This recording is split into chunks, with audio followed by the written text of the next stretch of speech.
When defining a digital strategy for your organization, there are four major options to choose from, and this quadrant right here holds the key to it all. That's what I'm going to talk about here today.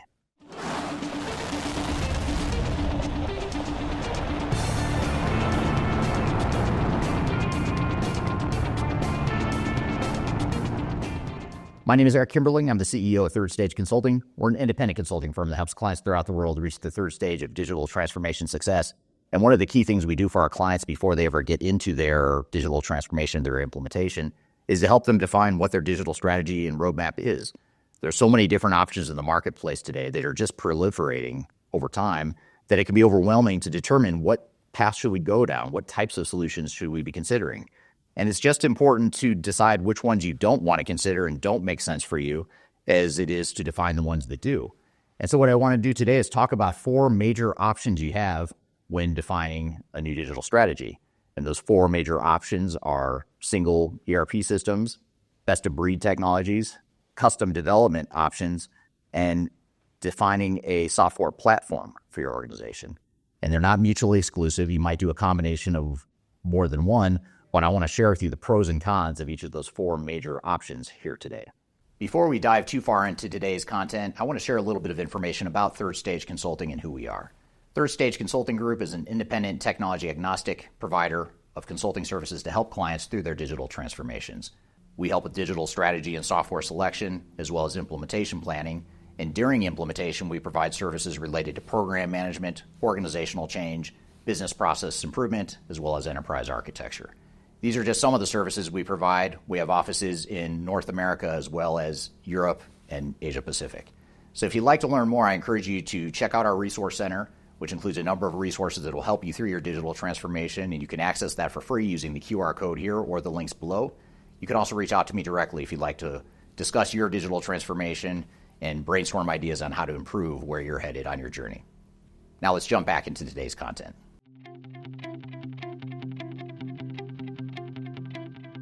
The first option you have as an organization, and this has historically been the most common option for organizations, is to select a single ERP system that's going to address the needs of your entire organization. Now, the main advantage of single ERP system is, first of all, it's integrated end-to-end processes. And what this means is you don't need to have different technologies to address different departments or different locations or different workflows within your organization. And that's one of the big reasons why organizations are so enamored by single ERP systems, is they think that one system can house all of their business processes and house all the technology they need for their enterprise technology needs. Somewhat related to that is another advantage, and that is you have one system, and that's a single source of truth. So not only are your processes and your technologies integrated, but now all the information that is housed within your organization is contained in this one system. So now you don't need to worry about going to multiple systems and getting different answers for the same question, or you don't need to go to multiple systems to get an answer or do an analysis that requires multiple data sets. Now, in theory, you should be able to go to one single ERP system that gives you the single source of truth that you need as it relates to your business operations. So these are two of the major advantages, but the disadvantages are just as important to understand as well. The first one is that ERP systems can be very expensive. And you might argue, well, ERP systems aren't any more expensive, or maybe they're even less expensive than some of the other three options we'll talk about. And that may or may not be true. More often than not, ERP systems are a lot more expensive than organizations think. And the reason for that is a couple-fold. One is ERP systems are end-to-end business processes. They're single systems that automate your entire business, and that means that's a lot of software. That's a big investment in not only the software itself, but more importantly, it's a big investment in changing all those processes, all those people, converting all that data that you might have had in place for decades or even longer. The other big expense that comes with ERP systems that is often under-realized and underrated is that the operational disruption caused by putting in a single ERP system is very disruptive. If you think about it, you're ripping out the guts of your organization and you're replacing it with another system. And that means you're putting the entire organization at risk, not just one subset of the organization, but the entire thing. So that expense is a real thing that you really need to make sure you understand. The other consideration is that ERP systems are risky. That's somewhat similar to the point I just made in terms of it being expensive. It's also risky because now you run the risk of having a material operational disruption at the time you're flipping the switch from your old technology or technologies to a single ERP system. And again, the reason for that is because now that you've integrated all of your business processes and your data and your workflows into one system, just one break or one problem in the implementation or in the workflows can have a domino effect and affect your entire operations. We see a lot of organizations that tried to implement ERP systems ineffectively, and they ran into so many problems that they couldn't ship product, they couldn't close the books, they couldn't run payroll. Major operational disruptions like that can be very expensive and very risky, and a lot of organizations simply can't or don't want to take that risk, understandably so. So it's important to understand that there are benefits to ERP systems, but there's also downside risks as well, and now we'll get into the other three options you have as well.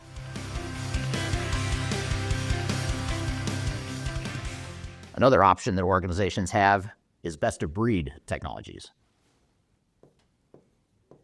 And best-of-breed is similar to ERP, but a little bit different. It's a lot like ERP in that you're addressing your end-to-end business processes, but it's different in that you're not necessarily doing it with one single system. So in other words, instead of having one ERP system that will handle order processing and forecasting and financials and accounting, manufacturing, warehouse management, payroll, etc., now you have different systems to address different needs. So you might have, instead of just one big system, you might have multiple systems that do different things that are all integrated together to provide that end-to-end solution that you might also get out of an ERP system. Now, when I first say that, it may sound like best of breed is not nearly as appealing as single ERP, but if you look at the pros and cons, it can actually be very appealing. The first reason why it's appealing to organizations is because it allows you to find the software that's the best fit for different parts of your organization. Many cases, organizations that are implementing a single ERP system find that this system can't address all or even most of their needs, and they end up with big gaps and big deficiencies in what the ERP system gives them, and they end up settling or compromising in certain parts of their business.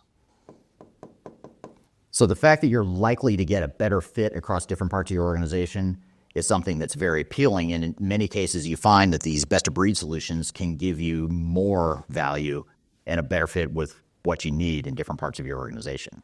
The other reason why best of breed is appealing to a lot of organizations is because it supports a more agile or more nimble approach to change within an organization.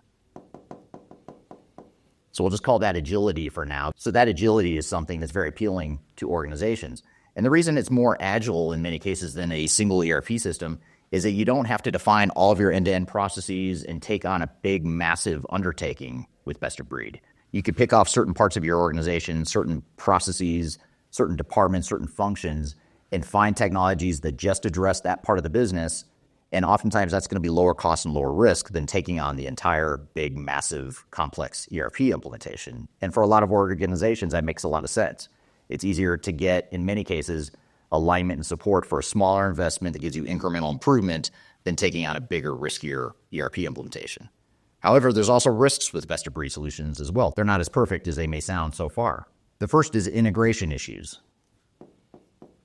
When you have multiple systems, now you've got to figure out how you're going to tie those systems together so that your processes can flow end-to-end, so that your data can flow, so that you have one single source of truth for data and you're not worried about conflicting data in different systems.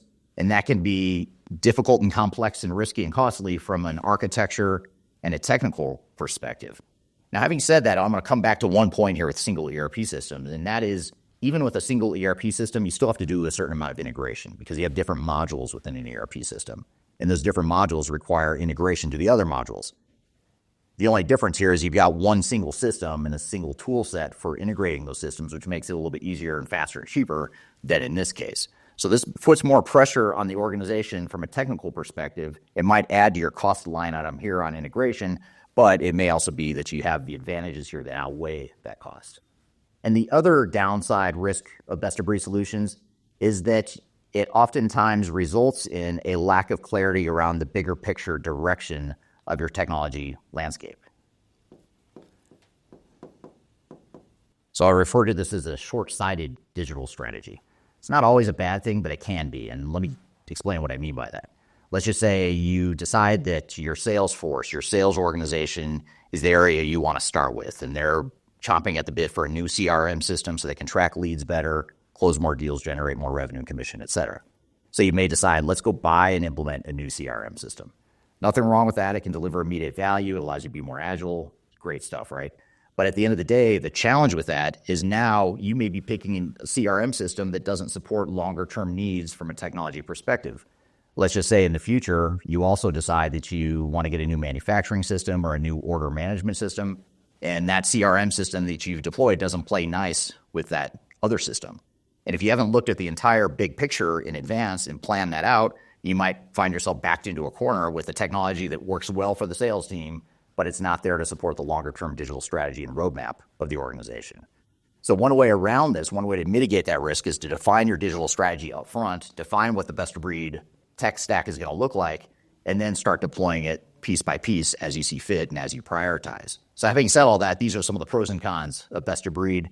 And now let's talk about custom development and platforms and how they compare to these two solutions as well.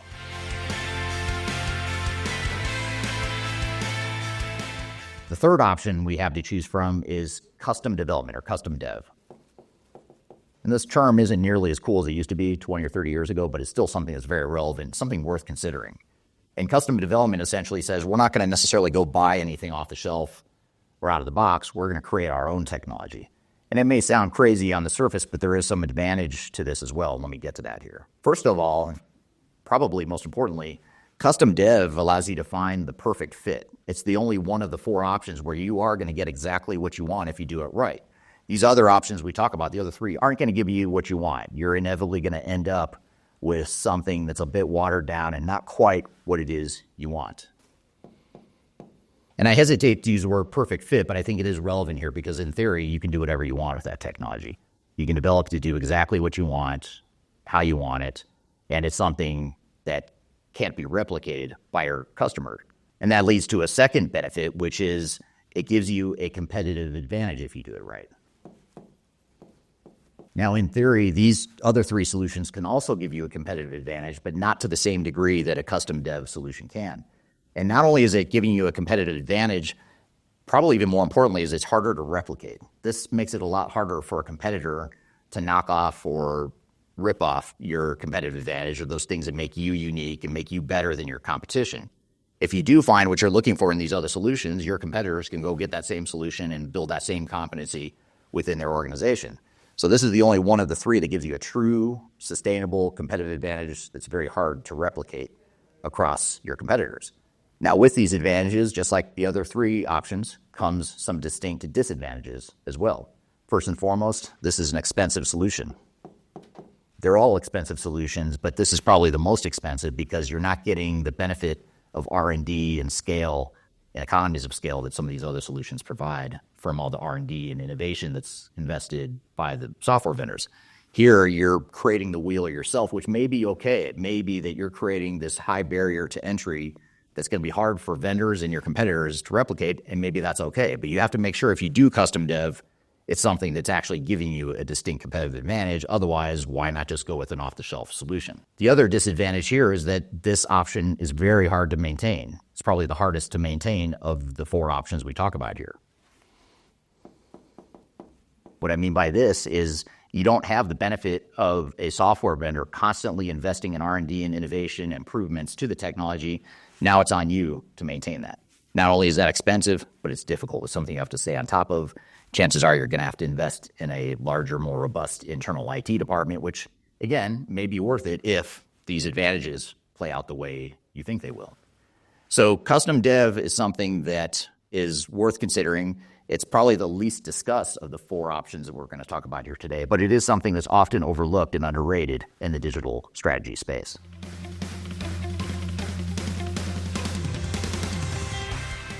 Now, the fourth option is software platforms. And software platforms are a little different, similar to these two, but a little bit different. A software platform is more than just an application. It's an actual platform that not only houses one or more applications, but it also gives you a framework to do what I might call semi-custom development. You have tools that you can use to build on a platform that's a common platform that's supported by a vendor, used by other customers and people throughout the community. So it takes away some of these downside risks of truly custom dev solutions and gives you somewhat of a best of all worlds solution here. That's probably the biggest advantage here is that software platforms give you that best of all worlds. Now, before I move on, let me give you a couple examples of what a software platform is. If you've ever heard of Salesforce, you may think of that as a CRM software vendor, and it is. But a lot of people don't know that Salesforce also has a Force platform that Salesforce was built on, but they've opened it up to third-party developers to create other types of applications on that Salesforce platform. So if you go buy Salesforce, you don't only limit yourself to Salesforce, you also open yourself up to third parties that have created solutions built on that same platform. So it's almost like a best-of-breed sort of solution, but it's all on the same platform, and that can save you time and money and give you that integration and cost-effectiveness that you may not get with some of these other options. Another example is Palantir, which is sort of a, I don't want to say middleware on steroids, but it's probably the best way to simplify it right now. You can actually find a review of Palantir right here. If you watch this video right here, I do a review of Palantir. But they're a solution that actually integrates multiple systems. So if you've got these old legacy systems that are well entrenched within your organization and hard to replace, you could put in a product like Palantir that gives you more advanced workflows and AI and reporting and things like that, and a better user interface, all on that platform that ties together your legacy systems. And then another example I'll share is a company called Rapid. And Rapid is spelled R-A-P-P-I-T, and it's actually founded by Jan Baan, who founded Baan Software back in the 90s, if you remember that. He and his team have created a platform that ties together multiple systems and provides integrated workflows, more of a composable ERP approach. So those are just a few examples. There's a lot more software platforms out there. Even some of the traditional ERP vendors are moving towards that platform model. NetSuite, for example, now is opening their platform to third parties to create different systems. Microsoft Dynamics has also opened up its platform to third-party developers. So platforms are a thing of the future, and a lot of organizations are moving that direction. Which leads me to another advantage in that software platforms, in many cases, can allow you to leverage the existing technology you already have. This can be a very appealing factor for big organizations, especially, and very mature, older organizations. If they have legacy systems that have been around for a long time, well entrenched in the organization, it's going to be highly risky, in some cases impossible, to rip those systems out and replace them. You may navigate that by putting a platform in place that ties together multiple systems that you already have. At the very least, it buys you time to have a better user interface and take advantage of AI and better reporting and analytics. Buys you more time to take advantage of that modern technology while you figure out how you might replace some of those back-end legacy systems. But platforms also come with downside risks. Platforms can be a bit harder to maintain because you're inherently now talking about having multiple systems, much like the best-of-breed option. It also requires you to have more of an internal IT staff that can support those multiple systems and stay on top of advancements and other possibilities within that platform. But again, if you find that the advantages are there, that disadvantage or that investment might be acceptable. And then much like the best-of-breed option, the software platform option makes it easier to get fragmented between your multiple systems that you're deploying.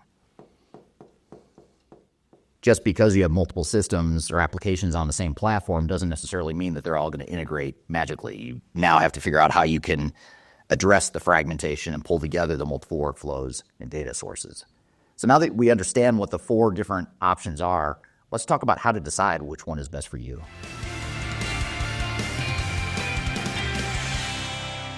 So we've got 4 major buckets of options that we can pursue with our digital strategy. How do we know which one is best? Now, each one has strengths and weaknesses. There's no silver bullet. There's no perfect answer. So what you really have to do is look at different parts of your business and determine what the priorities are for different parts of your business. Not only that, you also have to look strategically as an organization, what are your long-term goals and objectives as an organization, and which one of these solutions are going to best support you. Now, one thing that's really important to point out is that you don't have to choose just one solution. You might find that you're going to lead with a single ERP approach, but you might augment it with a custom dev approach where you're going to take some of your areas of competitive advantage, very isolated. You're going to invest in some custom development to bolt onto your ERP system. Or you might find that you're going to find an ERP system, but you're going to find an ERP system that also enables a certain platform that opens things up to third-party developers. So this is where Microsoft Dynamics 365 becomes appealing. This is where NetSuite or Salesforce might become appealing. So you look at ERP systems that also have a platform, and that might be an option as well. What often happens with our clients too is that they say we want to lead with a single ERP system, but we're going to use a best of breed approach to fill in some of the gaps, to fill in the blanks of what a single ERP system can't do. A lot of times clients think they're going to just pick one system, and then they quickly realize no one system is going to give them everything they need, so they end up with sort of a hybrid solution there. So there's a lot of ways to mix and match, but you really have to understand what your goals and objectives as an organization are in terms of how you're trying to scale the organization, how much you're trying to standardize operations, how much are you trying to outsource your IT department, how risk tolerant are you, what does your budget look like. All those factors and considerations need to be incorporated into the decision process here. And if you'd like to learn more about how to define a digital strategy that makes the most sense for your organization, I encourage you to check out our annual digital transformation report. It's a report we publish each year. It contains a number of best practices and lessons and strategies that we're seeing succeed in the marketplace. So be sure to check that out by scanning the QR code here in front of you. You can also check the links below. That report, by the way, also contains a number of independent reviews and rankings of different systems and platforms out there that might help you through your digital strategy definition. So I hope you found this information useful and hope you have a great day.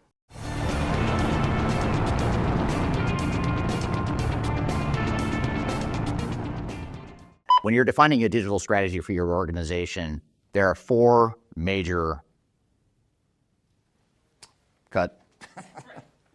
when defining but the agility is what is agility? I don't know. It's getting late. I have no idea.